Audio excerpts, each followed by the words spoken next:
The reason for that is runners have to qualify for this marathon. New video shows a day of triumph and celebration at the Boston Marathon. Cheering crowds oblivious to what was about to happen.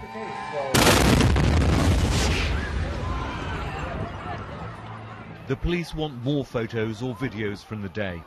Someone may have unwittingly filmed the person responsible.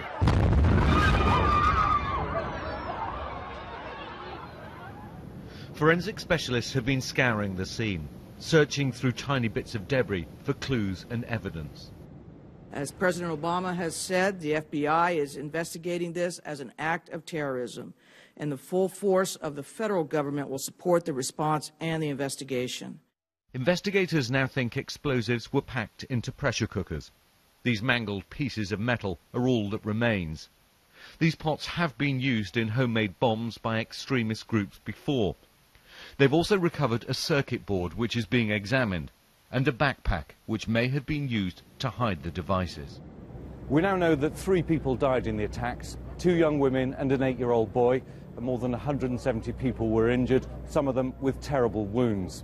Vigils are being held across Boston again this evening, a city still bewildered by what's happened here. JP and Paul Norton were in the crowd when the bomb went off. Moments later, Paul called his mother saying, "I've been hurt, real bad." The brothers both lost a leg. And then they cry, and then they ask again, and then they cry again. And it just makes me sad to know that, like, one's just worried about the other while he knows that his leg is gone. It's just, like, heartbreaking. All of the victims have now been identified. Crystal Campbell was one of 3 killed.